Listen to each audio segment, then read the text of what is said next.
Boa tarde. Primeiramente, eu gostaria de agradecer a presença da nutricionista Helena e da nutricionista Carla. Muito obrigada por aceitarem o convite de estar fazendo parte da Banca Variadora. Em especial, gostaria de agradecer a minha orientadora, a professora doutora Miriam Patrícia Castro Pereira Paixão.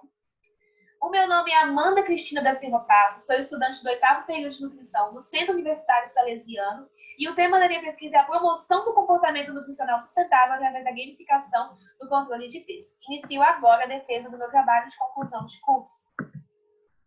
A educação alimentar e nutricional, ela apresenta uma influência positiva no combate à obesidade, prevenção de doenças, promoção da saúde, por fazer o indivíduo entender a importância da alimentação saudável, entender mais sobre essa alimentação saudável, levando às modificações de hábitos alimentares.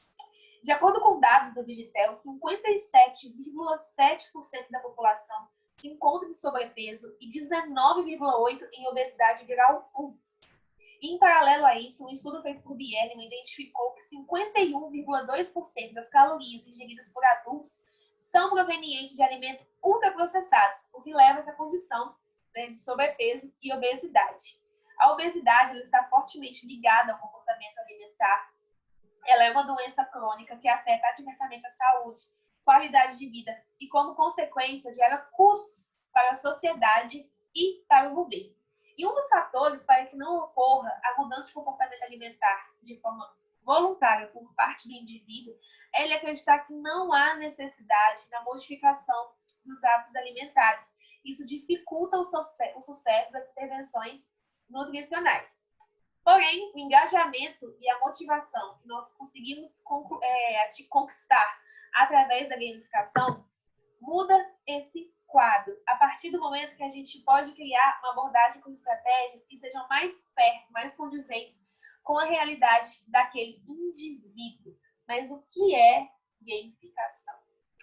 Gamificação é utilizar os elementos dos jogos, elementos de games, em áreas que não são jogos. E esses elementos são utilizados para obter o mesmo grau de engajamento e motivação que nós encontramos em jogadores. Mas que elementos são esses? Foram traduzidos mais de 25 elementos da gamificação que nós podemos utilizar. Vou dar alguns exemplos. Narrativa, feedback, recompensa, progressão, distintivo, realização, coleção. São vários elementos que podem ser usados. A gamificação já vem sendo utilizada na área da saúde recentemente, e ela é usada na promoção de atividade física, criar concorrência entre equipes, motivar funcionários, incentivar a fidelidade ao cliente, porque ela gera uma esperança positiva, um sentimento de esperança, orgulho, que ele transforma a intenção de mudar em ação. A promoção do comportamento alimentar sustentável tem melhora na adesão da intervenção nutricional com esses elementos por justamente motivar mudança e gerar sentimentos positivos. Esses elementos também nos mostram como que a psicologia utiliza aspectos motivacionais que têm influência sobre o indivíduo, porque eles estudam muito. Motivação humana, performance, teoria cognitiva e ciência. Por que não usar isso ao favor do nosso paciente, ao favor dessa sociedade, né? Criando, assim, experiências engajadoras, experiências positivas. O objetivo de usar elementos da gamificação no processo de mudança de comportamento nutricional sustentável, fazer com que a intervenção nutricional não acabe após a entrega do plano alimentar e que sim comece de fato. Aí que eu vou começar a escrever uma história de sucesso com o meu paciente, ele sendo ali o centro dessa narrativa, né, usando outro elemento, que é o elemento narrativa do storytelling, começar a escrever uma história de sucesso, trazendo consistência ao processo e adesão à conduta clínica até que se instale o hábito. A gente vai usar esse looping da gamificação até que se instale um hábito do paciente. O objetivo desse trabalho é avaliar a eficácia da gamificação, descrevendo seus elementos, desenvolvendo estratégias para o controle de peso e avaliando os impactos da mudança de hábitos.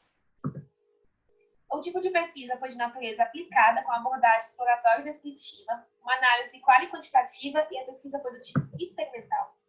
A amostra foi constituída de 31 indivíduos de ambos sexos, idade de 20 a 65 anos, que tenham acesso à internet e fossem alfabetizados. A participação foi de forma voluntária Os participantes foram esclarecidos quanto aos objetivos e metodologias de estudo e foi necessária a assinatura do termo de consentimento livre esclarecido, TCLE. A avaliação do consumo alimentar foi via questionário digital com base no Guia Alimentar para a População Brasileira. A avaliação do estado nutricional foi também com informações obtidas via questionário digital. E as práticas de educação nutricional foram técnicas compartilhadas em grupo e a intervenção ocorreu em 5 momentos, com encontros semanais de forma de live em rede social. A análise dos dados foram apresentados a partir da frequência absoluta e relativa e as avaliações foram feitas com auxílio do Excel 2010.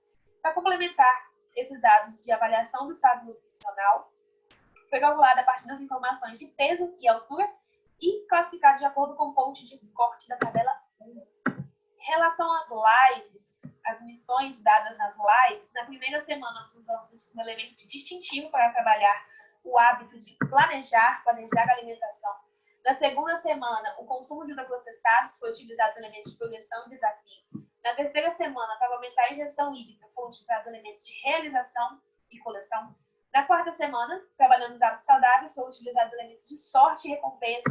E na quinta semana, para continuar trabalhando esses hábitos saudáveis, para se instalar, para que se instalem esses hábitos saudáveis, foram utilizados elementos de progressão e níveis.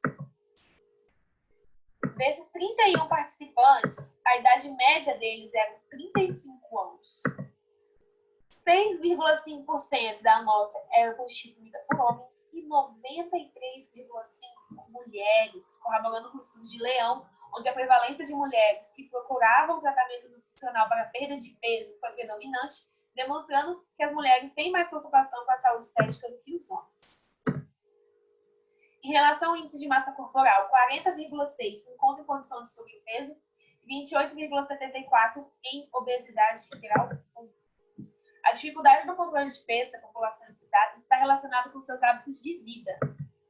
E o comportamento, que leva ao desequilíbrio energético, levando, assim, ao ganho de peso.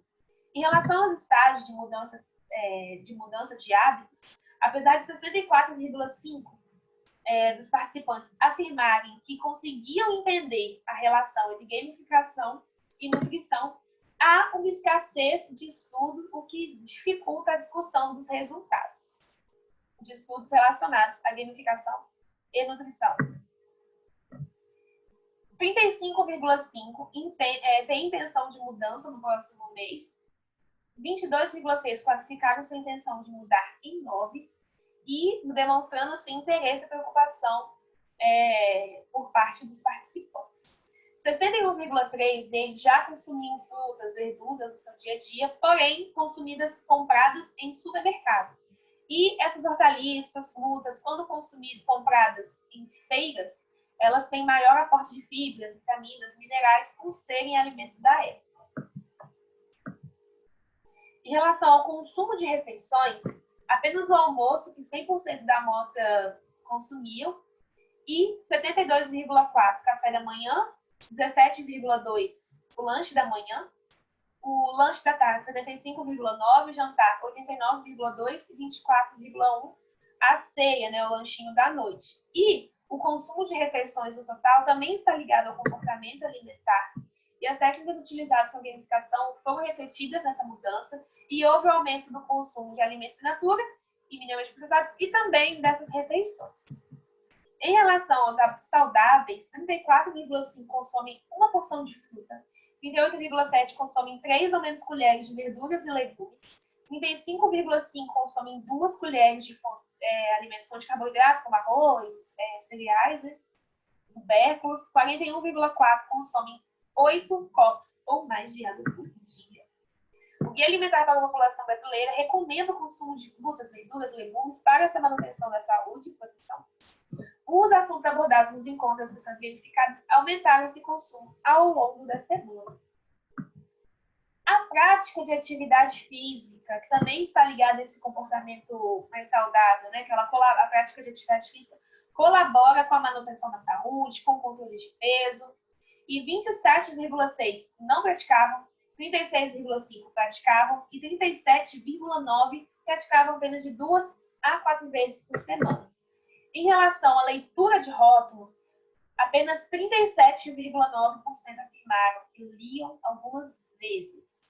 E a leitura de rótulos é extremamente importante para identificar se aquele alimento é um alimento processado, qual é a procedência, qual o nível de processamento daquele alimento. Em relação ao consumo de alimentos proteicos, 51,7% consomem carne diariamente, 65,6% tiram a gordura da carne, as peles do frango, 37,9% consomem peixe somente algumas vezes ao ano, 51,7% consomem um copo ou menos de leite e derivados. Consumo de leite, 69% dos participantes consomem na sua forma integral. E o consumo dessa carne vermelha em excesso, de gordura, ou se o indivíduo consome a pele de frango, isso pode estar colaborando para o aumento do risco de doenças crônicas e também o ganho de peso. Em relação ao consumo de leguminosas, 38,7% consomem 2 colheres ou mais por dia. E o consumo de leguminosas associado a algum cereal, como arroz, ele vai formar uma proteína, né, fazer com que o indivíduo consuma uma proteína de boa qualidade. Em relação aos hábitos alimentares não saudáveis, 37,9% consomem alimentos ricos em sal, raramente ou nunca. 31% consomem alimentos ricos em açúcar menos que 2 vezes por semana. 72,4% utilizam óleo vegetal para o preparo dos alimentos. 80,7% afirmam não utilizar sal e adição. Em relação ao consumo de bolos, 41,9% afirmam não consumir bolos com ou sem recheio diariamente. E o consumo de biscoitos, 48,4% afirmam não consumir biscoitos com ou sem recheio.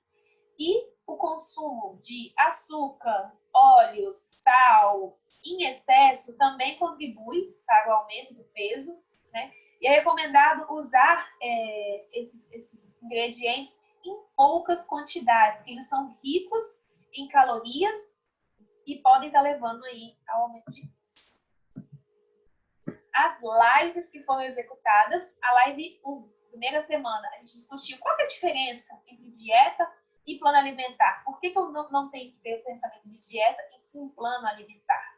Na segunda semana, foi discutido o nível de processamento de alimentos, desde o in natura até o ultraprocessados. Foi ensinada a leitura de rótulos. Na terceira semana, foi discutido tipos de fome social, fome psicológica, fome física, e como manter uma alimentação saudável aos finais de semana. Na live 4, foi explicado o pilar da mentalidade no processo de emagrecimento e a importância do paladar. Na live 5, foi o resumo de todos os conteúdos e o encerramento do programa. Aqui foram algumas orientações que foram dadas aos participantes. Em relação às missões, na primeira semana, a gente passou um planner. A missão era preencher o planner, colocar todas as refeições que você vai fazer em cada dia, para trabalhar mesmo esse hábito de planejamento. O participante preenchia e colocava nos stories e ganhava um distintivo. Já ganhava um prêmio, um motivo para comemorar. E na segunda semana, a missão foi não consumir alimentos superprocessados. A cada dia que eles não iam consumindo, eles preenchiam um quadradinho desses, usando os elementos de progressão, né, progredindo de um dia para o outro, e desafio. O desafio é não consumir os alimentos ultraprocessados. Preenchi isso aqui, já tenho outro motivo para comemorar uma vitória. Toda semana eles tinham motivos para comemorar e tirando totalmente o foco de balança. Na terceira semana, foi usado os elementos de realização e coleção, como a cada copinho que eles iam consumindo ao dia, eles marcavam, realizei a missão, marquei, iam colecionando esses marcadores.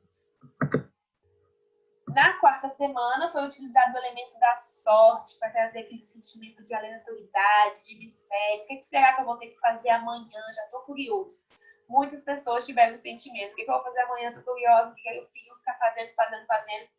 Cada dia, eles tinham que escolher uma carta dessas. E cada carta dessas significava um hábito que eles tinham que cumprir no dia anterior. Como, por exemplo, comer uma nova fruta que eu nunca comi, nunca tive coragem, ou não gosto. cozinhei minha própria refeição, não consumi alimento ultraprocessado, não consumi açúcar. E quem cumprisse todos os dias tinha uma recompensa. Recompensa é um e-book com receitas saudáveis.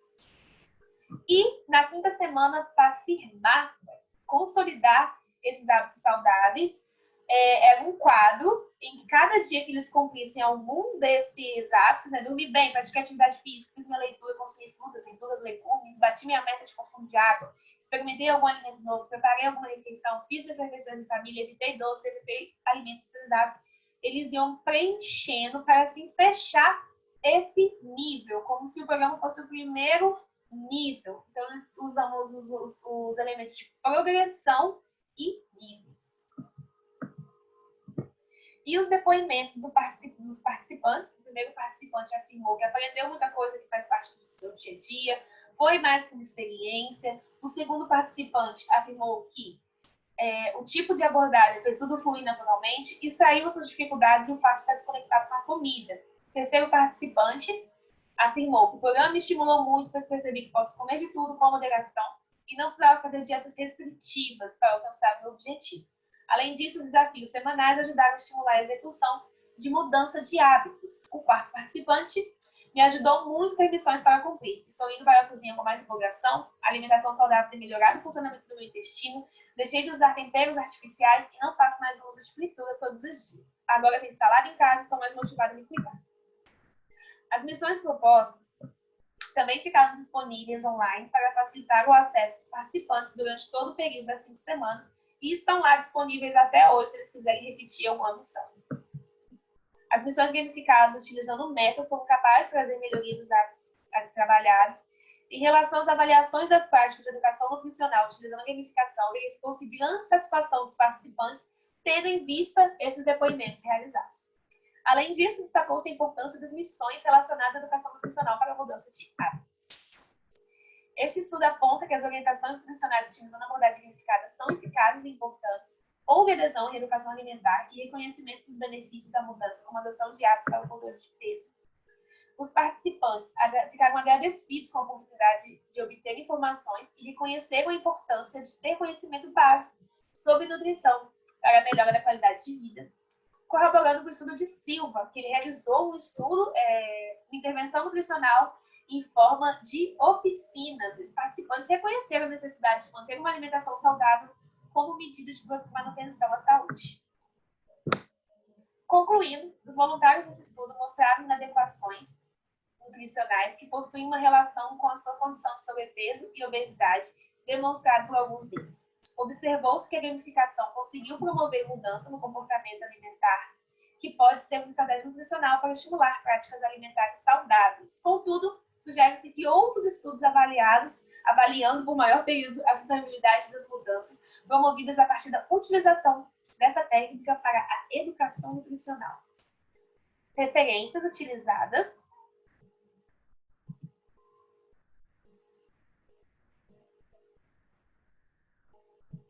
E muito obrigada!